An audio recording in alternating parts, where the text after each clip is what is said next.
एक गांव में दो भाई रहते थे जिनके भाग्य की रेखाएं जमीन और आसमान की तरह अलग थी। बड़ा भाई धर्मपाल गांव का सबसे बड़ा जमींदार था। उसकी आलीशान हवेली, नौकर चाकर और धन दौलत की चकाचौंध पूरे गांव को चौंधिया देती थी। उसकी पत्नी शारदा अपने रुतबे पर बेहद घमंड करती थी। वहीं उसका छोटा भाई रामलाल अपनी पत्नी और चार बेटों गोपाल, मोहन, सोहन व किशन के साथ एक टूटी फूटी झोपड़ी में कठिन गरीबी में गुजारा कर रहा था। हर सुबह रामलाल के घर का एक मंजर जो उनकी पत्नी पार्वती सूरज निकलने के बाद भी बेटों को जगाने के लिए संघर्ष कर रही होती थी। अरे ले ले ले रे, अरे देखो तो दिन निकला है लेकिन साहबजादे हैं कि अभी तक सो रहे हैं। अरे ओ गोपाल, ओ मोहन, उठ जाओ तुम सब। अरे दिन निकला है, तुम्हारी सुबह कब होगी? सूरज सर पर आ गया है और तुम लोगों अभी तक सो रहे हो। अरे काम पर नहीं जाना क्या? अम्मा बस 5 मिनट और। कहाँ काम रखा है गांव में? बेकार में इतना जल्दी क्यों उठा रही हो? अरे देखो तो दिन निकल आया है, सूरज सर पर आ गया है और तुम बोल रहे हो इतना जल्दी क्यों उठा रही हो? और आप रामलाल जी, कम से कम आप तो उठ जाइए। आप तो अपनी उम्र को कुछ रियाज कीजिए। आपको मैं छोटे मोटे काम नहीं देखा। जैसा बाप तो वैसी औलाद। इन बाप बेटों ने तो मुझे कहीं का नहीं छोड़ा। इसी आदत ने हमारा घर बर्बाद कर दिया। हाल ही में रामलाल के सबसे बड़े बेटे गोपाल की शादी हुई और घर में सुमन बहू बनकर आई, जो शहर में पढ़ी लिखी और समझदार थी। एक दिन सुमन ने देखा उसके ससुर रामलाल उदास और चुपचाप बैठे हैं। जमींदार के घर की भव्यता और अपने घर की दयनीय स्थिति देखकर उसने हिम्मत जुटाई और रामलाल से पूछा, बाबूजी मुझे एक बात पूछती है, अगर आप बुरा न माने तो। हाँ बेटी, पूछो, क्या बात है? महर सब कहते हैं कि जमींदार धर्मपाल जी हमारे ही रिश्तेदार हैं, आपके बहन भाई हैं। क्या ये सच है? हाँ बेटी, वो मेरा ही बड़ा भाई है। तो बाबूजी, उनके और हमारे जीवन में इतना फर्क क्यों? हम तो वक्त की रोटी के लिए भी मोहताज हैं और उनके यहाँ पे इतने नौकर चाकर, आलीशान कोठी, बंगला, गाड़ी सब। क्या हमसे ही जाने अनजाने में कोई गलती हुई है? अब बेटा, हमारी किस्मत ही खराब है। भगवान ने हमारे नसीब में यही गरीबी लिखी है। सुमन ने ससुर की आंखों में झांका और तुरंत समझ गई कि यह किस्मत नहीं बल्कि वर्षों का आलस्य है जिसने उनके भाग्य को बांध रखा है। उसने मन ही मन इस आलस की जंजीर को तोड़ने का संकल्प लिया। अगली सुबह सुमन ने घर के सभी पुरुषों को आंगन में इकट्ठा किया। मैं आज एक अटल नियम बनाती हूँ और इसे तोड़ने की हिम्मत कोई नहीं करेगा। आज से जो भी इस घर की तहरीर से बाहर जाएगा वह खाली हाथ ही लौटेगा। उसे मेहनत कर भी होगी और घर के लिए कुछ न कुछ उपयोगी चीज लानी ही होगी। खाली हाथ घर में लौटना सख्त मना है। अब दूसरा बेटा मोहन, जो सबसे ज्यादा आलसी था, बेचैनी से हिल उठा। अरे अरे, लेकिन भाभी, आप ये क्या कह रही हैं? हमें रोज रोज कहाँ काम मिलता है? और क्या आप चाहती है कि हम चोरी चकारी करें? मैंने चोरी चकारी करने की बात नहीं की, मैंने मेहनत करने के लिए कहा है। वो कोई जरूरी तो नहीं कि वो महंगी वस्तु ही लाए। अपनी मेहनत से कोई एक लकड़ी, फन कुछ भी लेकर आ सकता है। लेकिन हम रोज क्या लाएंगे? ये शहर तो नहीं है और हमें रोज रोज रोजगार भी नहीं मिलता। काम ढूंढने से मिलता है। तीसरा और चौथा बेटा सोहन और किशन, जो थोड़े आशावादी थे, आपस में फुसफुसाए। बात तो भाभी सही कह रही है, हाथ पैर चलाने में हर्ज ही क्या है? हाँ, कम से कम शाम में माँ को रसोई के लिए लकड़ी तो मिल ही जाएगी। परिवार ने पहली बार बहू की बात मानी। वह आलस्य छोड़कर छोटे मोटे काम करने लगे, जिससे न सिर्फ घर की जरूरतें पूरी होने लगी बल्कि उनके आत्मसम्मान की भावना भी जागने लगी। गांव की दूसरी छोर पर धन दौलत की चकाचौंध थी। जमींदार धर्मपाल दिवाली की भव्य तैयारियों में डूबा था। उसने अपनी पत्नी शारदा को रिझाने के लिए एक विशाल 9 लाख का हीरो का हार भेंट किया। अरे वाह भाई वाह, शारदा आज तो तुम बड़ी जच रही हो। ये लो, तुम्हारी शान के लायक है ये। आहा, ये मेरी शोभा बढ़ा देगा। आहा, कितना सुंदर लग रहा है ये। पूरे गांव में दूसरा हार किसी के पास नहीं होगा। ये 9 लाख का हार मैं सिर्फ तुम्हारे लिए लाया हूँ। जी आपने कहाँ से लाए इतना सुंदर हार? अब पूरा गांव दिखेगा कि जमींदार की पत्नी कैसी होती है। शारदा ने वह कीमती हार लापरवाही से अपने शयन कक्ष की बड़ी मेज पर रख दिया और मानो आने वाली घटना के लिए द्वार खुला छोड़ दिया गया हो। भाभी, आज मैं जंगल गया था और मैं जंगल से ये थोड़े रसीले फल और लकड़ियाँ लेकर आया हूँ। अरे वाह देवर जी, ये तो आपने बहुत अच्छा किया। चलिए देखते हैं माँ की लोग क्या लाई है। किशन जंगल की तरफ से लौटा। उसके हाथ में कुछ ऐसा था जिसे देखकर बाकी सबने मुंह फेर लिया। उसे जमीन पर पड़ा एक सूखा मरा हुआ सांप का कंकाल दिखाया। भाभी देखो, मुझे आज ये मिला जंगल में। ये दूर से ही बिल्कुल सफेद और चमकदार लग रहा था। मेरे को और कुछ नहीं दिखा तो मैं इसी को ले आया। छी छी, ये क्या गंदगी उठा लाया? तुझे और कुछ नहीं मिला लाने को? सही में किशन, भाभी ने उपयोगी चीज लाने के लिए कहा था। ये बदशुगनी क्यों उठा लाया? रुको रुको, ये गंदगी नहीं है। ये भी किसी से कहाँ आ सकती है। प्रकृति में कोई भी चीज ऐसी नहीं होती जो बेकार होती है। तिशत, इसे ले जाकर घर की छत के बीचों बीच रख दो। थूक में ये और दमकेगी। क्या पता किसी मिट्टी का पंछी या चील कौवे के काम आ जाए। किशन ने खुशी खुशी वैसा ही किया। परिवार के बाकी सदस्य सुमन के इस अजीब फैसले पर आपस में कानाफूसी करते रहे। उधर जमींदार धर्मपाल की पत्नी शारदा का 9 लाख का हार उनके शयन कक्ष की मेज पर खुली खिड़की के पास ही रखा था। किसी को अंदाजा नहीं था कि रात के अंधेरे में क्या होने वाला है। अगली सुबह जब परिवार उठा तो सबसे पहले किशन भागा आया। उसने आंखें खुली की खुली थी। अरे भाभी, अरे भाभी कहाँ हो? अरे छत पर देखो, चलो जल्दी चलो। रुको, आई अभी। अरे भाई क्या हो गया? इतना शोर क्यों मचा रखा है? अरे इतना कीमती हार यहाँ? ये हार यहाँ कैसे आया? जी किसका? ये कहीं ऐसा तो नहीं कोई चोर चक्कर डाल गया हो यहाँ पे? नहीं नहीं, ये किसी चोर या जादू का काम नहीं है। ये हमारे भाग्य का संकेत है। हमारी लाई ही छोटी सी चीज से शायद ये काम हुआ है। कोई चील या फिर कौवा या फिर कोई पंछी आदि यहाँ इसको छोड़ गया, पर हमें पता लगाना होगा ये है किसका। गांव के दूसरे छोर पर जमींदार धर्मपाल की हवेली में हार की गायबी से हाहाकार मच गया था। धर्मपाल की पत्नी शारदा अपने कमरे में चीख रही थी। अरे मेरा 9 लाख का हार कहाँ गया? मेरी किस्मत। अरे सुनते हो? अरे आओ जल्दी, मेरा 9 लाख का हार। अरे कहाँ गया तुम्हारा 9 लाख का हार? मेरे घर में चोरी हो गई। अरे शंकर, विक्रम, इधर आओ जल्दी दौड़कर। अरे किसकी इतनी हिम्मत हुई? मैं तो लुट गई, बर्बाद हो गई। किसने इतनी हिम्मत की?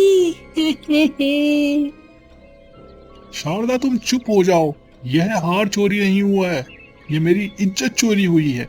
धर्मपाल का चेहरा गुस्से से लाल था। उसकी आंखों में अपमान की आग थी। उसने तुरंत अपने खास आदमियों को इकट्ठा किया। तुम सब मेरी बात ध्यान से सुनो। अभी जाओ, पूरे गांव में ढोल बजाकर मुनादी करवाओ। हर गली, हर नुक्कड़ पर मेरी बात सुनाई देनी चाहिए। जिसने भी वो 9 लाख का हार ला कर दिया, उसको उचित दाम देकर पुरस्कारित किया जाएगा, और जिसने भी वो हार चुराया है, उसको कड़ी से कड़ी सजा दी जाएगी। जाओ और अभी जाकर ये पूरे गांव में फैला दो। धर्मपाल के आदमी तुरंत गांव में ढोल लेकर निकले। वह हर गली नुक्कड़ पर रुकते हुए और जोर से मुनादी करते। सुनो सुनो सुनो, ए गांव वालों सुनो, सभी कान खोल कर सुनो। जमींदार साहब का बेशकीमती 9 लाख का हार गायब हो गया है। जो कोई भी उस हार को ईमानदारी से लौटाएगा उसके मुंह मांगा इनाम दिया जाएगा। और हाँ, जिसने भी इस चोरी में हाथ लगाया होगा वह जमींदार के कहर से बच नहीं पाएगा। सुनो सुनो सुनो। यह खबर आग की तरह रामलाल के घर भी पहुंची। रामलाल खबर सुनते ही घबरा गया, हाथ में हार लिए बैठी सुमन के पास आया। जमींदार साहब का बेशकीमती 9। अरे बहू, ये क्या आफत गले पड़ गई। ये हार धर्मपाल भाई साहब का है, हमें इसे तुरंत लौटाना होगा। अगर उन्हें जरा भी शक हुआ कि हम चोर हैं तो वो हमें गांव में जीने नहीं देंगे। बहू रामलाल को शांत कराते हुए बोलती है, डरिए मत बाबूजी, हमने कोई चोरी नहीं की है। तुम डर कैसा? आप बस धर्मपाल जी से जाकर कहिए कि हार हमारे पास है और हम उसे लौटाना चाहते हैं। रामलाल कांपते हुए अपने बड़े भाई के पास पहुंचा और साहस बटोरकर उन्हें सच बताया। रामलाल, आज कैसे आना हुआ? तुमने तो कहीं चोरी की हिम्मत नहीं की। कहीं वही हार लौटाने तो नहीं आए हो तुम? हो रामलाल? नहीं भाई साहब, नहीं। वह हार तो बस हमारी छत पर मिला है। शायद किसी चील या कौवे का काम है। मेरी बहू लौटाना चाहती है, पर उसकी एक शर्त है। शर्त यह है कि आपके घर से लेकर हमारे घर तक एक पंडाल लगवाइए, ताकि मैं हार लेकर आऊं तो कोई मुझे और मेरे घर वालों को देख न सके। मुझे हमारी गरीबी का तमाशा नहीं बनवाना। मुझे पता था कि तुम लोग गरीब हो, लेकिन इस हद तक गिर जाओगे ये नहीं सोचा था। धर्मपाल को हार की इतनी जल्दी थी कि उसे यह शर्त मामूली लगी। उसने पंडाल लगवाने का आदेश दिया। सुमन ने शान से उस पंडाल के भीतर से जाकर हार धर्मपाल को सौंप दिया। अरे वाह वाह वाह, ये तो वही हार है। वाह बेटी वाह, वाह कमाल कर दिया। तुमने तो मेरी इज्जत बचा ली। अगर ये हार चला जाता तो मेरी शान पे धब्बा लग जाता। तुमने ये हार नहीं, तुमने मेरी इज्जत लौटाई है। मांगो, क्या मांगती हो? मुझे कोई धन दौलत नहीं चाहिए धर्मपाल जी। अरे क्या कह रही हो? तुमने इतना बड़ा काम किया है, एक जमींदार का इनाम ठुकरा रही हो। तुम्हें जो भी मांगना है मैं दूंगा। तुम्हें धन चाहिए, जमीन चाहिए, बोलो। ठीक है, अगर आप इतना कह ही रहे हैं तो मुझे एक वचन चाहिए। इस दिवाली की रात पूरे गांव में सिर्फ हमारे घर में रोशनी होगी। पूरे गांव में कोई दिया नहीं जलेगा, ना कोई साज सजावट होगी। सब लोग अगले दिन दिवाली मनाएंगे। मैं चाहती हूँ कि सिर्फ एक रात के लिए सारा प्रकाश और उत्सव हमारे घर में हो। हैं? अरे ये कैसा वचन है भाई? तुम भी अजीब हो। मुझे लगा कोई बड़ी मांग रखोगी। अरे लोग धन दौलत, जमीन, हीरे जवाहरात मांगते हैं, तुमसे भी ये वचन मांग रही है। चलो अच्छा ही है, मेरा तो रुपया बच गया। हाँ, मैं वचन देता हूँ कि ऐसा ही होगा। मेरे आदमी अभी थोड़ी देर में पूरे गांव में ये बात फैला देंगे। धर्मपाल को यह शर्त एक मजाक लगी। उसने तुरंत हाँ कर दी। अपने आदमियों द्वारा यह खबर आग की तरह पूरे गांव में फैला दी गई। सुनो सुनो सुनो, इस दिवाली गांव में कोई दिवाली नहीं मनाएगा। सब दिवाली अगले दिन मनाएंगे। सुनो सुनो सुनो, अगर कोई भी दिवाली मनाता पकड़ा गया उसको सख्त सजा दी जाएगी। सुनो सुनो सुनो। हर कोई सुमन की मूर्खता पर हंस रहा था। सब आंगन में बिछी चारपाई पर आकर बैठे। रामलाल ने एक लंबी सांस ली और मुस्कुराकर सुमन की ओर देखा। बहू, आज तुमने जो किया उससे हमें मान मिला है। अब बताओ अंदर क्या क्या हुआ, जमींदार ने क्या कहा, और तुमने सच में कुछ नहीं मांगा? हाँ भाभी, जमींदार साहब का क्या हाल था? हार पाकर कितने खुश हुए होंगे ना? हाँ हाँ, धर्मपाल जी तो हार पाकर बहुत खुश हो गए थे बाबूजी। पहले तो गुस्सा हुए, पर जब मैंने उन्हें हार दिया तो उनकी इज्जत बच गई। कहने लगे, ये तुमने मेरी इज्जत बचा ली। और कह रहे थे, मांगो जो मांगना है, हीरे जवाहरात, सोना चांदी, जमीन। मुझे बहुत दौलत देने की बातें कर रहे थे वो। तो आपने क्यों ठुकरा दी भाभी? अगर 10,000 भी मिल जाते तो हमारा गुजारा ही हो जाता। नहीं मोहन नहीं, मेहनत से कमाया हुआ धन ही टिकता है। पर हाँ, मैंने उनसे एक वचन लिया है। पर आपने वो दिवाली वाली शर्त क्यों रखी भाभी? पता है गांव वाले हंस रहे हैं, कह रहे हैं कि सोने चांदी के बदले मट्टी ले ली। वही तो सबसे जरूरी है किशन। मैंने उनसे वचन लिया है कि दिवाली की पूरी रात सिर्फ हमारे घर साज सजावट होगी और हमारे घर दिया जलेगा। पर क्यों बेटी? एक रात की रोशनी से क्या होगा? अरे बाबूजी, हम परसों से कहते आ रहे हैं ना कि लक्ष्मी जी हमारे घर नहीं आती। अब लक्ष्मी जी भी आएंगी, प्रकाश भी रहेगा और हमारा घर भी जगमगा उठेगा। क्योंकि लक्ष्मी जी कहाँ जाती है? जहाँ प्रकाश होता है। जब प्रकाश पूरी रात हमारे घर होगा और पूरा गांव अंधकार में डूबा होगा, तो लक्ष्मी जी कहाँ जाएंगी? तो क्या आज रात लक्ष्मी जी सच में हमारे घर आएंगी भाभी? अगर हमारी मेहनत सच्ची है तो उन्हें आना ही पड़ेगा, इसलिए हमें तैयार रहना होगा।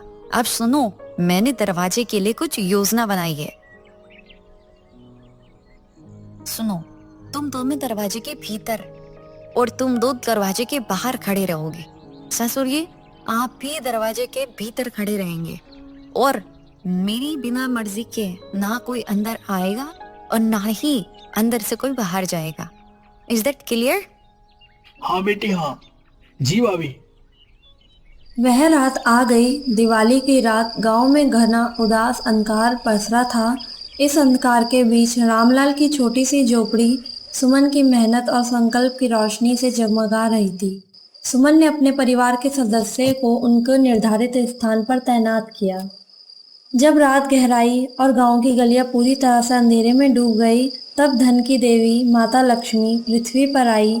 उन्होंने देखा कि गांव की हर गली अंधकार में है।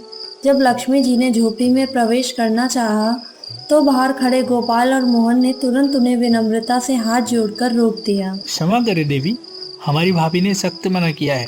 बिना उनकी अनुमति के हम आपको अंदर नहीं जाने दे सकते। मैं लक्ष्मी हूँ और मैं तुम्हारी कुटिया में आना चाहती हूँ, तो तुम मना कर रहे हो? क्षमा करे देवी, मैं अभी जाकर भाभी से पूछ कर आता हूँ। सुमन ने उनसे लक्ष्मी जी को स्थायी वास देने का वचन लेने को कहा। मैं वचन देती हूँ कि मैं इस घर को छोड़कर कभी वापस नहीं जाऊंगी। जैसे ही लक्ष्मी जी भीतर प्रवेश किया, उनके दिव्य प्रकाश से रामलाल का घर भर गया। ठीक उसी क्षण घर के कोने में वर्षों से बैठी दरिद्रता तेजी से भागने लगी। दरवाजे पर खड़े रामलाल, सोहन व किशन ने उन्हें मिलकर घेर लिया। अरे अरे अरे, तुम कौन? कहाँ भागे चले जा रहे हो? हम तुम्हें बिना पूछे जाने नहीं दे सकते। मैं दरिद्रता हूँ, अब लक्ष्मी जी आ गई है, मुझे जाना ही होगा। हम तुम्हें ऐसे कैसे जाने दें? हमारी बहू ने मत जाने को मना किया है। रुको तुम, मैं अभी जाकर अपनी बहू से पूछ कर आता हूँ। रामलाल ने जाकर सुमन को दरिद्रता के भागने की बात बताई। बाबूजी, दरिद्रता से थकू कि अगर वो जाकर फिर वापस पाने के लिए जा रही है तो ना जाए, यहीं रहे। अन्यथा अगर वो जाना चाहती है और वचन देती है कि वो कभी वापस नहीं आएंगी, तो वो जा सकती है। हाँ, मैं वचन देती हूँ कि मैं यहाँ कभी वापस नहीं आऊंगी। दरिद्रता को यह शर्त मानने के अलावा कोई और रास्ता नहीं दिखा। दरिद्रता के जाते ही रामलाल के घर में गहन शांति और स्थायी खुशहाली की महक छा गई। परिवार के चेहरों से वर्षों से जमी चिंता की धूल हट चुकी थी। लक्ष्मी जी के दिव्य चरणों के प्रभाव से घर के हर कोने में धन धान्य की आभा महसूस होने लगी। उस दिवाली के बाद रामलाल के जीवन में चमत्कार जैसा परिवर्तन आया। सुमन की बुद्धिमत्ता और मेहनत के दम पर वह जल्द ही सबसे गरीब से सबसे धनी व्यक्ति बन गया। जहाँ पुरानी झोपड़ी की जगह अब एक सुंदर मकान था,